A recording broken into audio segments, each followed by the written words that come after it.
눈에 보이지도 않는 입자 하나가 시속 100km로 날아오는 야구공과 맞먹는 에너지로 지구 대기에 충돌했습니다. 입자 하나가 가졌다고 보기엔 비정상적인 양이었고 그 규모의 과학자들은 이 입자를 오마이갓 입자라 이름 붙였습니다. 하지만 진짜 수수께끼는 그 출처였습니다. 입자가 날아온 방향을 거슬러 올라가자 그곳에는 별도 은하도 없는 텅 빈 우주뿐이었습니다. 아무것도 없어야 할 공간에서 우주에서 가장 강력한 에너지가 날아온 것입니다. 그리고 2026년 과학자들은 이것이 우리가 아는 물질조차 아닐 수 있다는 가능성에 다가서고 있습니다. 그 텅 빈 어둠 속에서 무엇이 이 입자를 쏘아보내고 있는 걸까요? 지금부터 물리학 30년 최대의 미제 사건을 따라가 보겠습니다.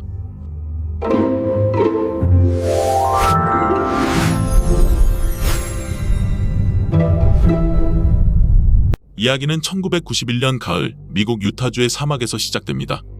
그곳에는 플라이즈 아이, 곤충의 겹눈을 닮은 특이한 검출기가 밤하늘을 올려다보고 있었습니다. 이 장치의 임무는 우주에서 쏟아지는 입자, 즉 우주선을 감시하는 것이었습니다. 우주선은 늘 지구로 쏟아지기에 대부분은 평범한 신호로 지나갔습니다. 그런데 10월의 어느 밤 검출기에 한 번도 본 적 없는 규모의 신호가 잡혔습니다. 측정된 에너지는 약 3 곱하기 10의 20제곱 전자볼트.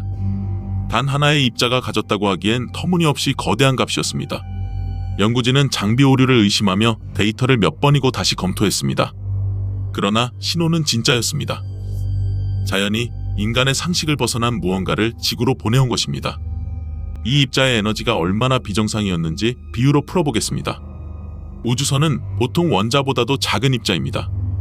그런 입자 하나에 누군가 힘껏 던진 야구공만큼의 운동 에너지가 통째로 담겨 있었습니다. 눈에 보이지도 않는 알갱이가 손에 잡히는 물체에 충격을 품고 날아온 셈입니다. 과학자들조차 이 사실 앞에서 같은 말을 내뱉었습니다. 오 마이 갓. 그 탄식이 그대로 입자의 별명이 되었습니다. 더구나 이런 입자는 좀처럼 모습을 드러내지 않습니다.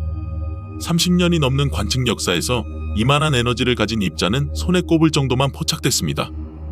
그 귀한 한 알 한 알이 우주의 가장 깊은 비밀을 품고 있는 셈입니다. 대체 무엇이 이토록 작은 입자를 이토록 강하게 가속시켰을까요? 이 질문의 무게를 이해하려면 인류가 만든 최고의 장치와 비교해봐야 합니다. 스위스에는 둘레가 27km에 달하는 거대한 입자 가속기 LHC가 있습니다. 인류 과학기술의 정수로 불리는 장치입니다. 이 가속기는 입자를 빛의 속도에 가깝게 밀어붙여 양성자의 비밀을 캐냅니다.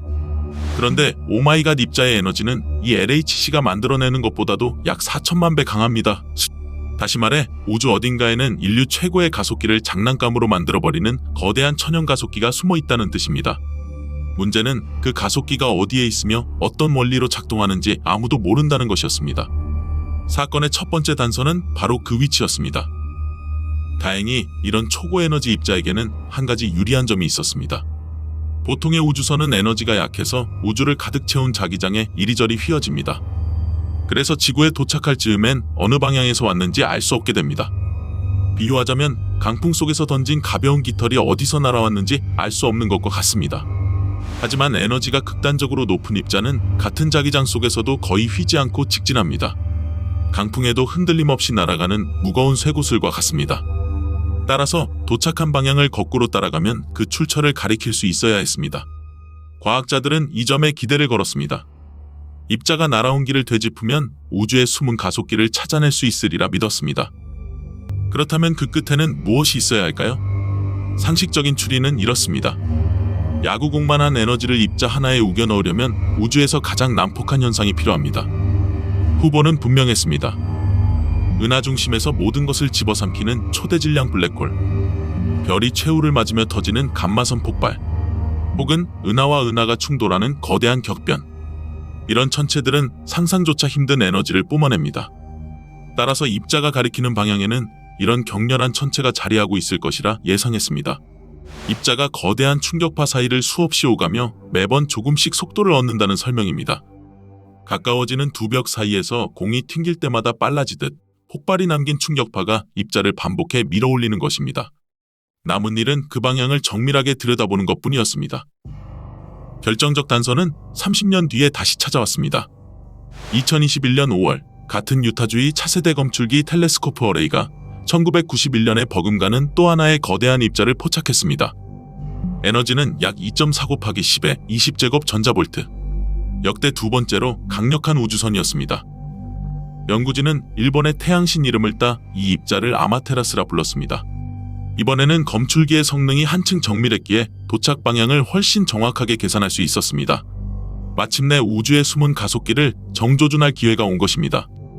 연구진은 입자가 가리키는 그 한 점을 망원경으로 들여다보았습니다. 그러나 그 방향에서 발견한 것은 예상과 정반대였습니다. 그곳에는 블랙홀도, 폭발하는 별도, 충돌하는 은하도 없었습니다.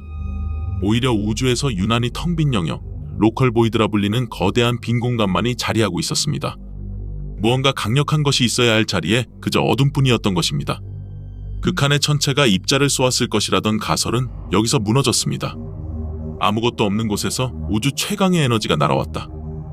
이 모순이 사건을 전혀 다른 국면으로 끌고 갔습니다. 더 깊은 수수께끼는 그 다음에 드러났습니다. 이 정도 에너지의 입자는 사실 우주를 멀리 여행할 수 없습니다. 우주 공간은 텅 빈 듯 보이지만 빅뱅의 잔열인 미세한 빛으로 가득 차 있습니다. 초고에너지 입자는 이 빛과 끊임없이 부딪히며 조금씩 힘을 잃습니다. 마치 아무리 빠른 자동차도 공기 저항 때문에 무한히 달릴 수 없는 것과 같습니다.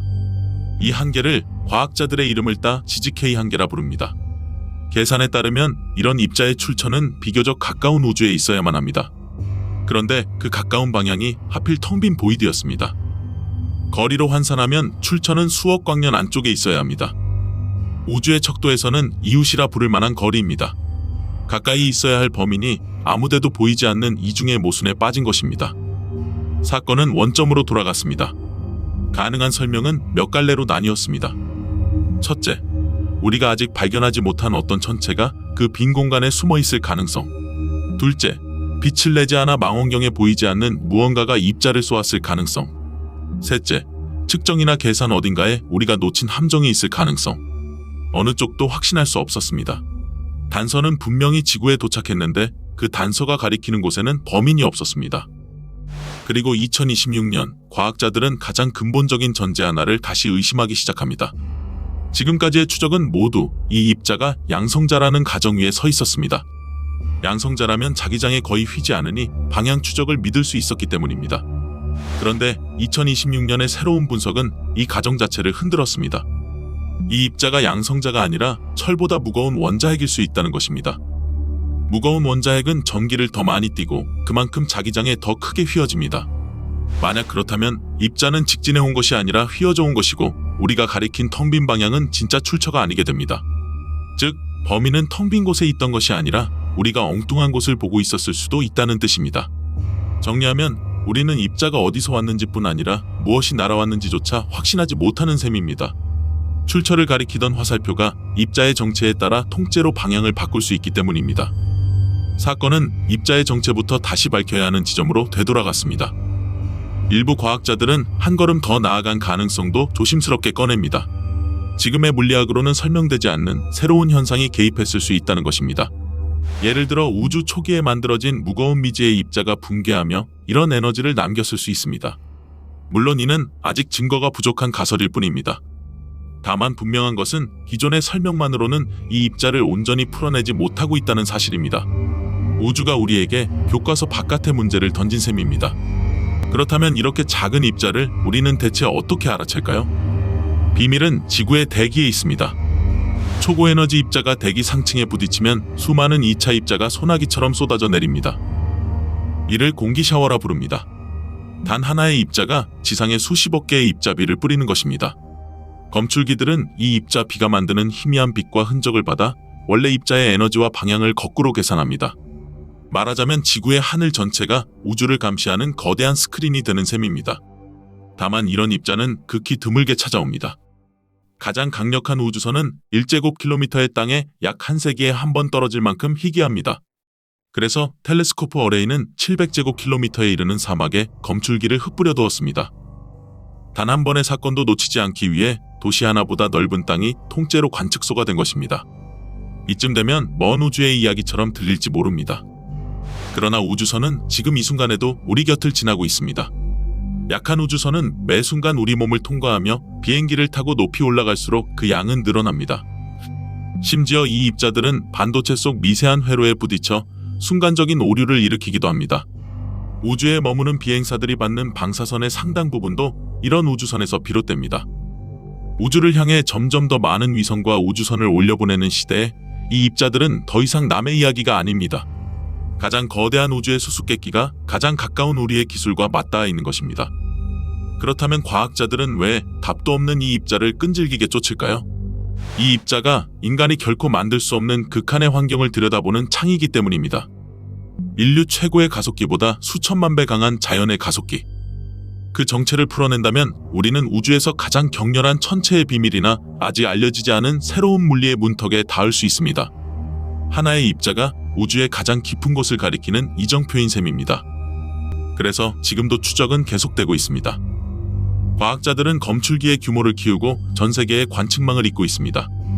단 몇 개의 사례만으로는 우연과 진실을 가릴 수 없기 때문입니다. 더 많은 입자가 쌓이고 그 도착 방향이 하나의 지도로 그려질 때 비로소 우주의 숨은 가속기가 모습을 드러낼 것입니다. 흥미로운 단서도 하나 있습니다.